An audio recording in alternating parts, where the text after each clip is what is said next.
tubaab wax jàngeen jëf ñu ngi leen di nuyuwaat bu baax di leen ziar di leen wax dalaat leen ak jàmm ci seen chaîne bi di Al Moukhtar donc comme ni ñu ko baaxoo defee ñu dellusiwaat ak yéen ci li nga xamante ni moom mooy actualité crypto de la semaine incha allah rabbi donc comme ni ma ko waxee léegi donc lu wolof wax donc tubaab nee na après la pluie c'est le beau temps donc wolof nee na la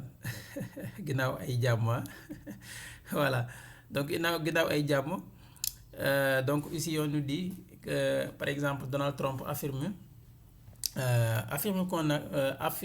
qu'un accord avec la Chine sera conclu,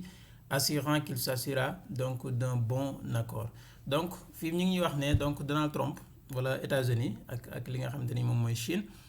ci gàttal ñoom ñaar ñu ñuy wax ne donc dinañ am accord voilà donc dinañ accord boo xam ne nag du n'importe quel accord bu jaar yoon voilà donc loolu lépp di wane ne rek.